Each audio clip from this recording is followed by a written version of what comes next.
Out of all of the known substances, water is by far the most cryptic element and natural force. So today I'm going to be explaining the different alchemical meanings behind water and its connection to ether, as well as its connection to mercury. The fluidity and the fluid motion that water takes on is no mere accident. It's actually an expression of water's higher nature. Water in its most mystical and esoteric form is known as the PRIMA MATERIA. In alchemy, this is the prime substance that is being transmuted.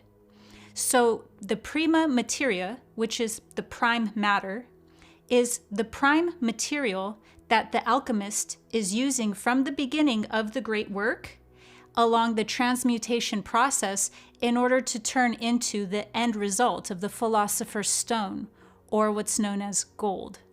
And so the prime materia is also known as the beginning and the end, because what's being transmuted this entire process through the alchemical work is the prime matter. Just at the end of the result, it's still the prime matter. It's just the prime matter in its highest or exalted form. And because of that, it has so many different names, and the prime material has been known by every single type of symbolism and name, and then nicknames or code names for it that you could possibly imagine. So I'm going to name a few. Its most telling name is firewater. It's also known as mercury. It's known as quicksilver. It's known as the alpha and the omega for being the beginning and the end product. The living water, spirit, chaos, dragonfire. The list goes on and on. So the prima materia is enormously important, not just to alchemy, but also to the metaphysical terrain of our entire universe. So knowing that the prima materia is essentially the higher nature of water, we can know that water's fluidity is expressing a lot about not just the nature of water, but the nature of what water is corresponding to, which is the prime substance of this reality. We can see the fluidity, the fluid nature of water, even in how it traverses the different states of density, from being in a solid state to a liquid state to a gaseous state. So water encompasses all of the different phases of matter now. Depending on what phase water is currently occupying will determine what water is being referred to in that phase. So water has different esoteric meanings to it. The alchemical property of water is the prime material, but the other properties of water that water also encompasses has to do with whether it's in a solid state, whether it's in the liquid state, or whether it's in its gaseous state or its vaporized state.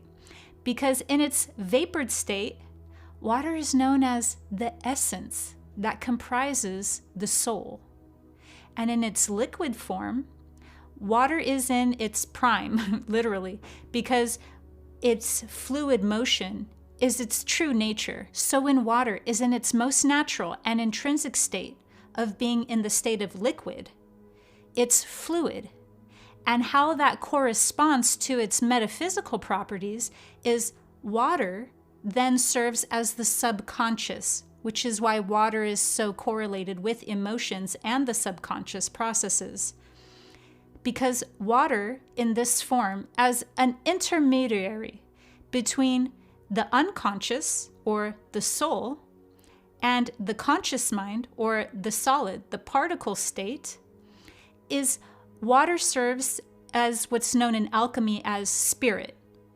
But its fluid motion is showing that its nature can move and can communicate important messages and information from the astral or celestial realm to the physical and terrain realm. And that's going through the subconscious, which would look like the unconscious now having a messenger, an intermediary, to communicate and relay information to the conscious mind. So you see, water in its natural form is the fluid motion that can go in between worlds. It can embark and deliver important messages in between the different realms that could not otherwise be able to correspond and communicate with one another. Which is why another word for water in this state of liquid is known as quicksilver, or even better known than quicksilver, it's known as mercury. And this is where mercury gets its property of being the most important form in planet to communicate. It's communicating, which is what you would need to have water be able to do at its best when it's in its most inherent and intrinsic form. For this very same reason, it is no accident that we have certain archetypes emerge from the fluidity of this subconscious state in the form of what we most well known and regard as Hermes. And that is why Hermes, the father of alchemy, is known for being a psychopomp. He's relaying informations from one realm to another. And that's what the subconscious does. And it's done through the fluid motion of being able to traverse all realms, which is also the most exalted expression of the trickster archetype. Now, the trickster archetype has so much knowledge around this regarding its negative attributes and none regarding its positive qualities. So if you would like to learn the full depths and range of this trickster archetype, let me know in the comments and I will make a video explaining the trickster archetype in all of its depths and all of its negative and positive glory. So water is pretty malleable. And that's shown through the physical motion that it takes on as being a fluid. This is very important to know because as we're relating to water in its highest alchemical form as being the prima materia, the prima materia is what all of this cosmos came from. It's also known as the prime substance. It's this chaotic, primordial activity or substance that divides itself to create. And then from there, it continues to further divide itself and then once more divide itself in order to continue its creative process. So the prima materia is best known in both its spiritual and elemental form as Mercury. And Mercury's earthly form is water. All three of these belonging to the same trinity. This is why in alchemy, Mercury was known as the mother of the stone, because it is the medium of worlds, the messenger of the gods, the moist and the dry, depending on what state it is in, life and death, the breath of the cosmos. In alchemical terminology, Mercury manifests itself as the spirit and the mind. It was even considered its own counterpart. So what we can look at from an esoteric viewpoint as this metaphysical expression of water is this division that's happening out of the prime substance that it is, out of this original oneness. And from this original oneness, or this primordial substance, it takes on still a wave motion, only this time its wave motion is not in its fluid physical form that we know it in the earthly terrain as water. It takes on the wave motion of the electromagnetic field and as wave forms, the energy that material form is comprised of and is created from. So you have water as the prime material that the cosmos are made from, and then below that it divides itself once more, again, as water, this time being the wave motion that we know as the quantum field and that we know as the activity of the wave form state.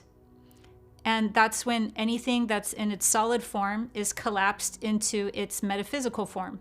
It turns into the wave form. So water is the waveform state as well as the all. And then on top of that, we know this waveform activity is coming from where? The ether. So ether is water's higher corresponding element. And the ether is most well known as being one, undetectable by any type of calibrations that we have, even if they are unsophisticated technology from the past that we thought we could detect it from and not detect it from. We can't. We don't have things that are sensitive enough to be able to detect ether. But ether is the fifth element, otherwise known as the quintessence. And this fifth element comprises all of the other elements within itself. And this is where water gets super interesting, because remember how I said that water continues to divide itself to create, and divide itself once more to create. So you're having the higher expression of water, which is known as ether. And ether is made up of all of the elements. And one of the elements that ether is made up of, if it's made up of all the elements, is water. So that is a demonstration of showing how water divides itself further and further into other components. Because water has a higher nature, it has a middle nature, and it has a lower nature, and so forth. Water has corresponding features to every level of reality. So now we know that water, as we understand it here in its earthly form, is corresponding to its higher nature, which is ether. Ether divides itself into the electromagnetic field. And what do you have that's a part of the electromagnetic field? You have the electricity and the magnetism, the masculine and the feminine energies. So ether divides itself into the electromagnetic field and into a waveform state.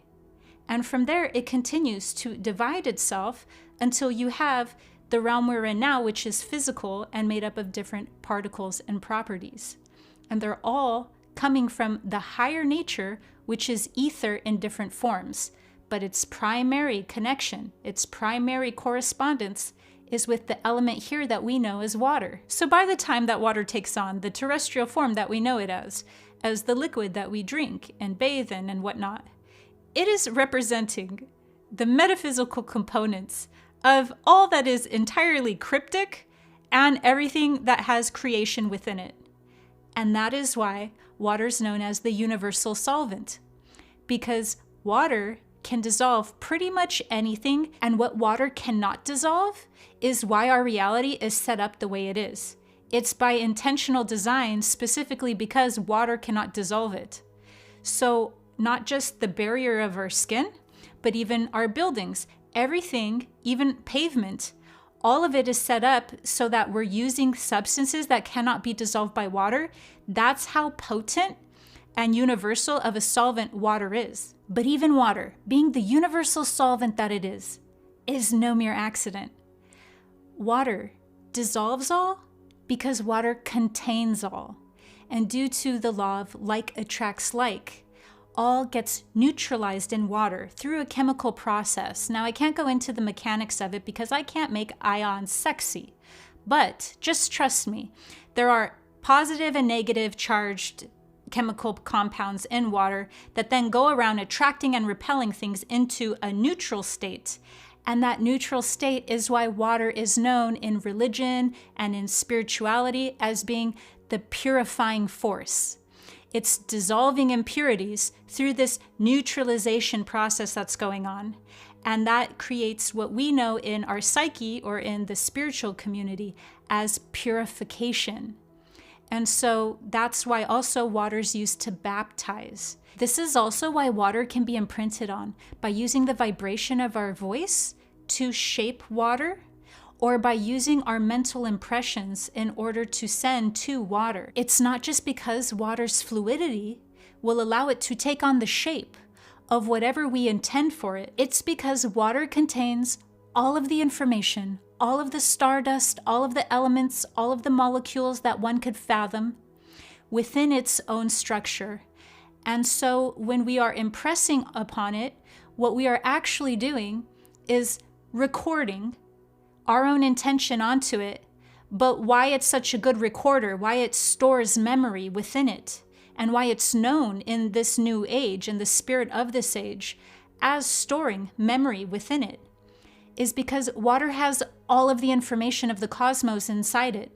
So what we're actually doing is activating water.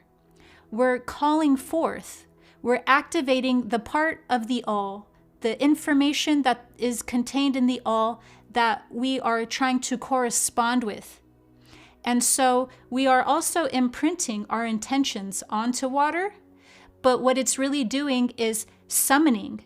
It's activating within all of the information, the parts within it that are corresponding, that are a match to what we want to impress upon the water. So you have it being able to take on the fluid motion of whatever we intend for it. And then you have the additional component to that, which is that really water's just provoking itself. It's just activating within itself that which is what we are calling forth. In this respect, we can see that water not only functions as the emotional activity stored within our subconscious realm, but it also is the activity in the unconscious realm as well. So it acts as the unconscious and the subconscious. It's just in different states, as I said earlier. It's in its quicksilver form, or its mercury, when it's in the subconscious realm. And when water is operating in the unconscious realm, it's what we call the PRIMA MATERIA. Now, here's where things get really interesting when it comes to water, when water's corresponding to the ether, or what I'm calling now as the unconscious. So the ether contains all the elements, the unconscious contains all the elements. Now in my video, The Superconscious Mind, I talk about how ether is expressed as plasma, and plasma is a gas. This is very important to know when we're talking about water and how water ties into all of this, because remember how I said that water is also in its gaseous state. And when it's in its gaseous state, it's the essence that is comprising the soul. So when it's known in its vapors, we look at it as essence. And this essence, in physics, we can look at as gas. So let me break this down. When water is in its gas state, or its vaporized state, it's the ether that is expressed as plasma, because plasma is a gas. But then we go one layer in, and water is being expressed as the subconscious, which is also known as the electromagnetic field, or the waveform state. And in this state, water is expressed as the subconscious, but also emotions, because emotions are energy in motion. And then water, in its solidified state, is known as humans, which is why water is the alpha and the omega, or if you prefer, the omega and the alpha. Water contains it all, and its expression is in any form given depending on the realm that water is operating within. Not only does water take on the role in different worlds that it's occupying, but also water has different meanings to that term because of how revered it is and because of how fluid its nature is.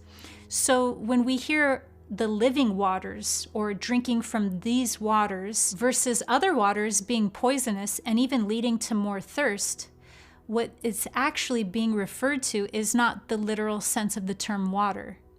It's speaking of one of water's most revered natures, which is it containing wisdom. So water is also known as being referred to as knowledge and being referred to as wisdom when we hear waters or living waters or the life waters in any type of ancient tone or ancient text. Water is also taking on that extra role of being referred to as true knowledge, true wisdom that will actually lead into consciousness and into ascended states of consciousness, versus other waters, meaning other knowledge, that will lead a person away from consciousness and away from true gnosis. To further amplify the nature of water, remember how I said earlier about how water divides itself into polarities in order to create further and further down into the physical realm? Well, this is referred to in ancient texts when we hear things like waters were separated from waters, or the waters of this realm were different from the waters of other realms. It's because what was actually being said was, if water is this primordial substance, this prime material that is being used to create, then what was actually happening was we have waters of a higher nature, and waters that were separated into a lower nature, which is what's referring to astral light. So you have the astral realm being divided into the lower astral realm and into the higher astral realm. And then you have the terrestrial world being divided into the heavenly realms and into the earthly realms. And then you have this even divided from the firmament and the firmament. So there's this constant division of waters that's being used in order to create this universe. Water's true nature is the emptiness that is vibrating so fast that it is perceived as not vibrating at all, as still. The chaos that contains both spirit and matter. It is both darkness and light.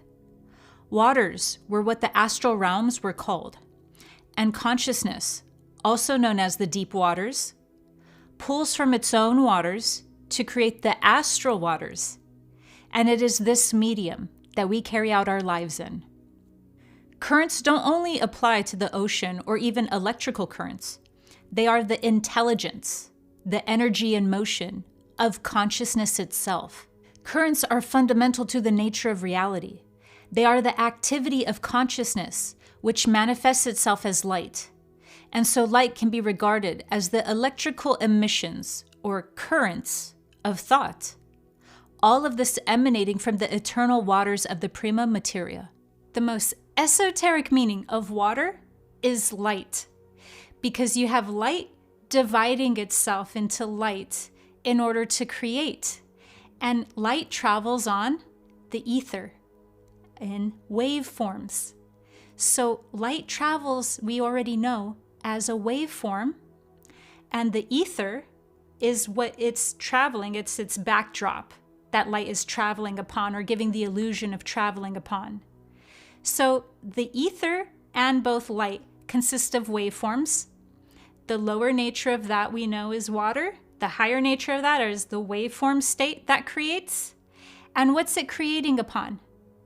It's creating upon a wholeness, right? This chaotic prime material that's whole. So it's pulling from its own wholeness to create. And that creative process of pulling is the waveform state, but it's also known as vibrations. So you have waveforms or light. And what are they doing? They're vibrating. What's vibration? It's emitting waveforms. And what vibration is doing is going one way and then counterbalancing that one area that it moved from, opposite and equal way, in order to create a waveform. So you have a wholeness. And in order to create anything from this wholeness, you need movement. You need vibration, which is why we know that vibration is what creates. Sound is what creates our reality. So when you have vibration, what's actually happening is there's movement away from wholeness, and then a counterbalancing movement away from wholeness, and then another counterbalancing movement, and another counterbalancing movement, and another. And that's vibration is the waveform state we are creating through vibration, which is a counterbalancing act that consciousness is taking on in order for consciousness to create. And all of this is set under the backdrop of this alien and cryptic and mysterious substance known as water. I hope this has blown your damn mind. Make sure to subscribe to my channel for higher dimensional guidance through spiritual awakenings. See you next time.